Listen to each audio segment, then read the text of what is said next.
Magandang gabi po. Pag-usapan natin ngayon ang napakagulo. Sobrang gulo na ngayon ang impeachment ni Inday Sara.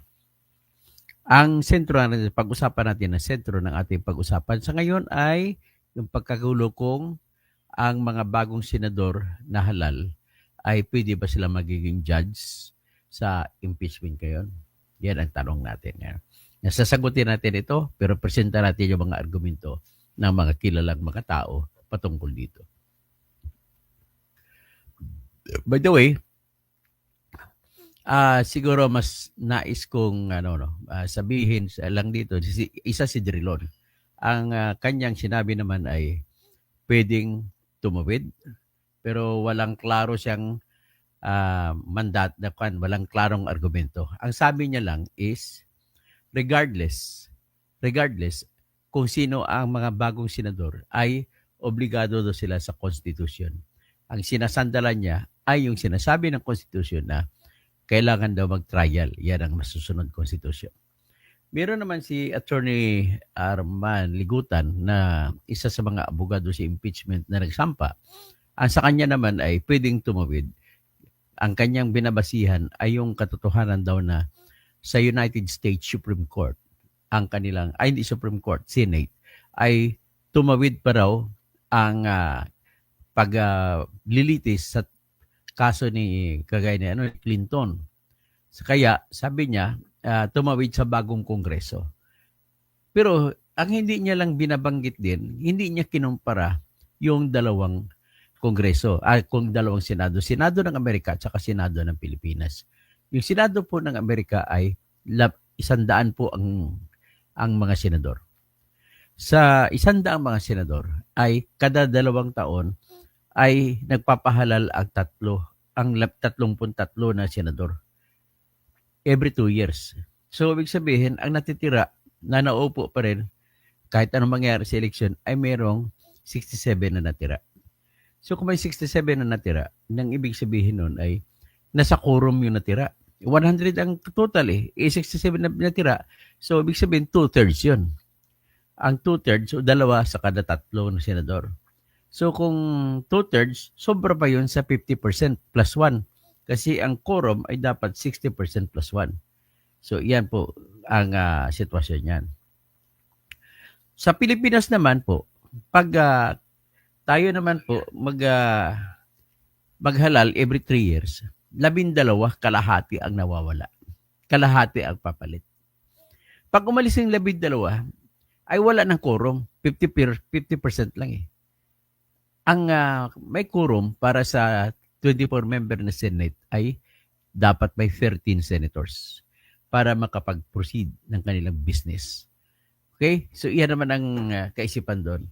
Tapos, ito naman si Chis Escudero, nagsasabi siya, kapag mag-umpisa na daw sa June 11, ay tapusin nila kung ano hanggang saan sila matatapos. Pero, hindi daw pwedeng pilitin ng 19 Congress, na sa ngayong Congress, ang mga bagong senador kung papayag sila o hindi. Yan naman ang kanyang kaisipan. So, nagsasabi siya na kailangan lamang ipabubutuhan nung bagong senador at saka yung kasama lang lumang senador na 12.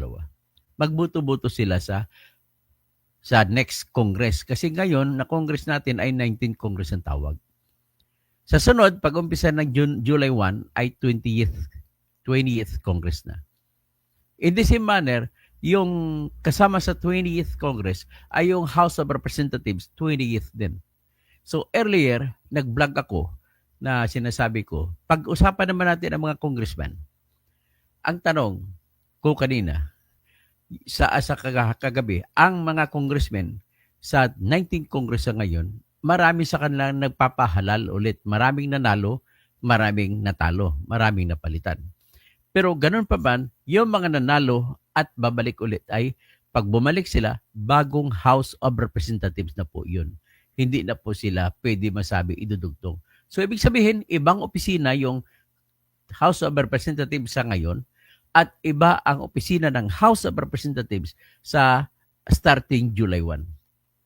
Ganon din, ulitin ko lang sa Senado, ibang opisina ngayon ng Senado na binubuo ng 12 na hindi pa nagpahalal at 12 na nagpahalal kahit natalo man sila, ay mayroon pa silang trabaho hanggang sa June 30.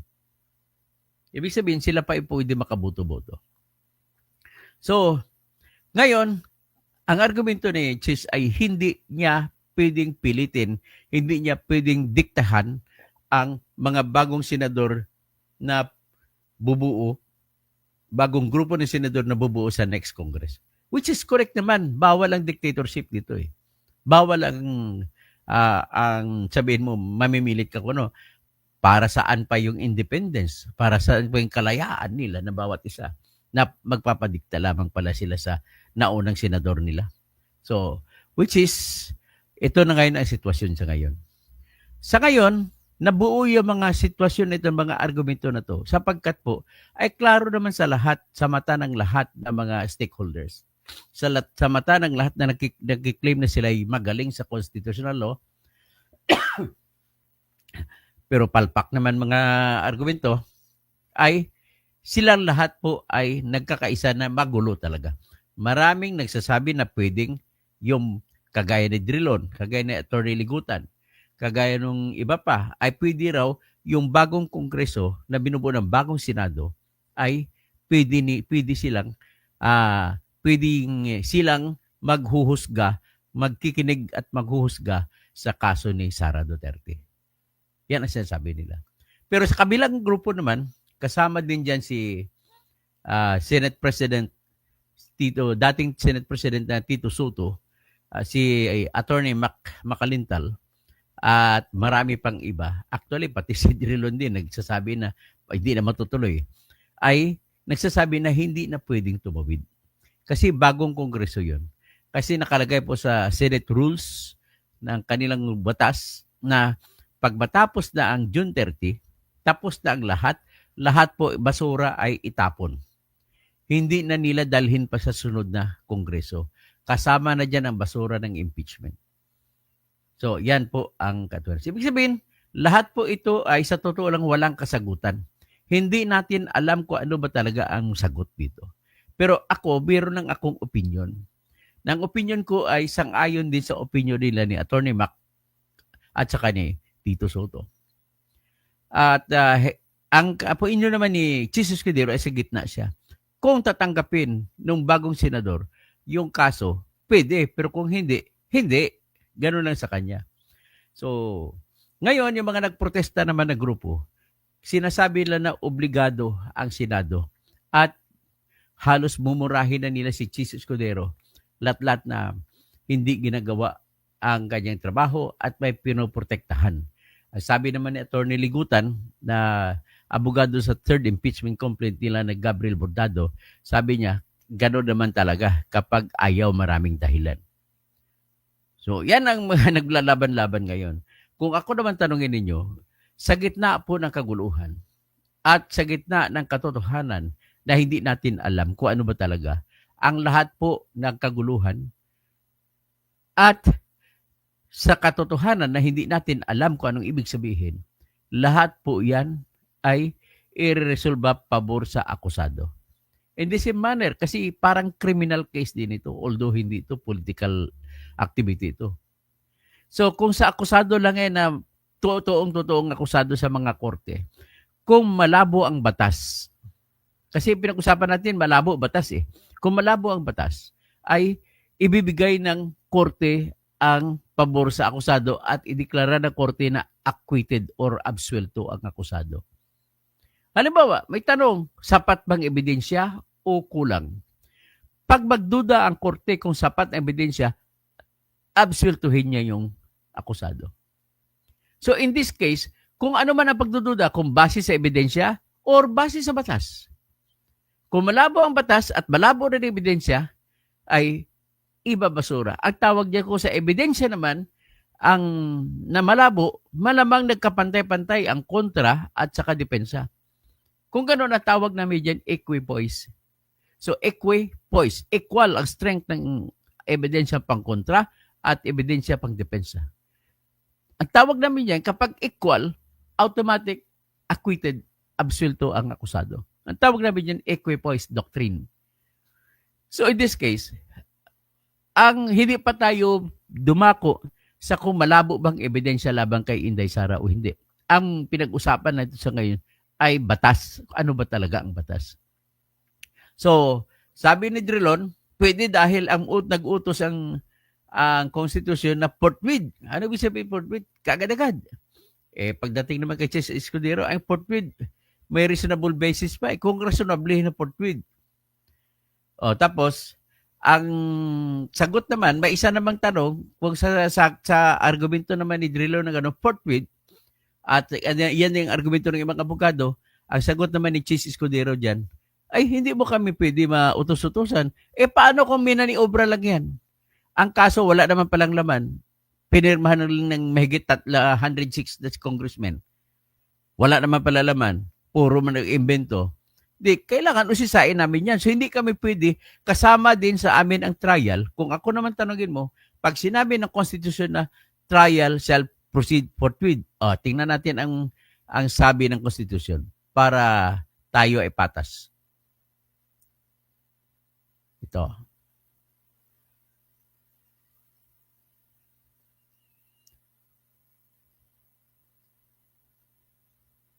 Yan. So, yan ang konstitusyon natin. So, nakalagay dito, ito, number 4, section 3, article 11, accountability of public officers. So, sinasabi ito, in case the verified complaint or resolution of complaint of impeachment is filed by at least 1/3 of all members of the House, the same shall constitute the articles of impeachment and trial by the Senate shall forthwith proceed. Yan ang sinasabi. Trial shall forthwith proceed. So, ibig sabihin, ang sinasabi ng Constitution ay kung makabuo na ng reklamo, impeachment kung tawagin, ang House of Representatives at mapirmahan ito ng isa sa bawat 3 congressmen, ay dire-diretso na. Obligado ang Senate mag-trial. So yan. Ngayon, ang trial naman na tatanungin natin, trial ba sa umpisa sa ngayon ng lumang Senado at trial ng kasunod ng bagong Senado? Ganon ba yan? Ganon mga tanong kanina. So ngayon, may binanggit naman na isang kaisipan, ito si Senator Alan Peter Cayetano. Sabi niya, kasi narinig niya ang plano ni Chis Escudero. Pagdating sa 20th Congress, sa sunod na Senado, ay pabuto-butuhin niya yung, kung mayroon mag-motion, pabuto-butuhin niya mga senador. Yun ang sinasabi. Kung sino may gusto, kung sino hindi.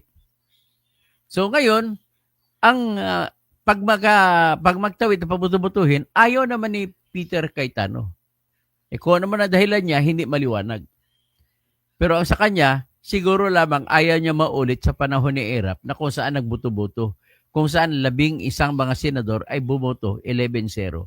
Ayaw pabuksan ang envelope ni Jose Velarde. At iyon, nung ayaw pabuksan, iyon po ang nag-trigger, nagsimula ng People Power 2. Kaya natanggal si Erap sa pwesto. So dito, ang tanong, ano ngayon ang gagawin? Tama ba si Chis Escudero? Alam mo, sa usapin dito, sabi ko nga sa inyo, magulo. Dahil walang sinasabi ang konstitusyon natin kung pwede o hindi. Pero babalik pa rin tayo sa usapin na kung magulo, ang kaguluhan ay kung bibigyan mo kung ano ang kahulugan, titignan mo, at yan po ay ibibigay sa mga akusado. So most likely, kung kayo ay hindi mo klaro alam ang batas, ibibigay mo, hindi pala malabo naman palang akusasyon mo eh. So bakit kung parusuhan to na sinabi mo, nagnakaw ito? Kung magulo ang ebidensya, natural i-absulto yan. So ganoon din ang nangyari dito. Hindi pa tayo nakatingin sa ebidensya, kaguluhan lang ng batas. Dito pa lang patayin na tayo dyan sa kaguluhan ng batas. And nevertheless, ang aking posisyon dito, kahit man ano maging desisyon ng Senado rito, ay walang karapatan mag-question, mag-utos. Walang karapatan magsabi kung tama o mali ang Supreme Court. Ngayon, kung ano man yan, sa sunod ko na ibablog yan. Para basta ito sa ngayon muna, ipagdasal natin na maresolba ito At ang pinaka-problema lang sa ngayon ay alam na alam ng lahat na pag-umpisa man, kung makaumpisa, sa June 11 ay hindi matatapos ang usapin. Sa kabila naman, sa grupo ni Sara, I understand. Siyempre, mga abogado ni Sara, ayaw magpapayag yan. Ang tingin ko nga dyan sa June 11, pag magsimula na baka magsampa na kagad ang motion to dismiss ang mga abogado ni Sara Duterte. Sinasabi ko na yan, mag-motion to dismiss. Pag mag-motion to dismiss, tanong dyan, pwede ba? At kung mag-motion to dismiss, ang sabi naman ni Panfilo Lacson, ay hindi na kailangan 2/3 na boto dyan. Kung 13 votes lang, pwede na. Kung ako naman tanungin mo, ay 9 votes lang, i-dismiss na yan. Bakit? 9 pala na boto, ay absulto na si Sara. Kaya kung hindi maabot, kung wala sila, kung hindi na makontra yung 9, kailangan ay dapat sobra sa 16 ang boto na gusto ipagpatuloy ang impeachment. Kasi kailangan mo 16 votes. Kailangan 16 ang boto. Kailangan mo 16 votes para makonvict si Sara. So kung mag-decision man, sa ibang mga bagay, may kinalaman sa impeachment, kung tutuloy ba o hindi, 16 votes din ang kailangan nila ni Chis Escudero na ipakita para ipagpatuloy impeachment. Pero kung siyam na senador ang buboto kontra sa impeachment, tumba na yan. Kasi it needs only 9 to acquit Sara. Hindi pa yan buboto. 9 of abstention. Mag-abstain lang ang 9, tapos na ang laban. Ganun lang po ang sinasabi ko rito. So, dandahanin natin ang pag-discuss sa mga legal issues kasi legalidad po ito ay mahirap din intindihin. So, basta sa akin lang, klaro ko lang bago ako lalabas, ay ang tanong dito sa ngayon ay pwede bang bagong mga senador, pwede ba silang maglilitis ng kaso at maghusga? Ganun lang kasimple ang tanong. At sinabi ko sa inyong tanong, ang akin naman sagot ay hindi na pwede. Ang basihan ko naman ay bagong senador yan, ay wala silang kinalaman sa impeachment. Ang impeachment ay nangyari sa dating senador, which is ngayon. Pag ikaw korte, bago kang korte, wala kang karapatan maghimasok sa trabaho ng ibang korte. Kung ako tanungin mo, ibang korte yung 19th Congress, ibang korte ng 20th Congress.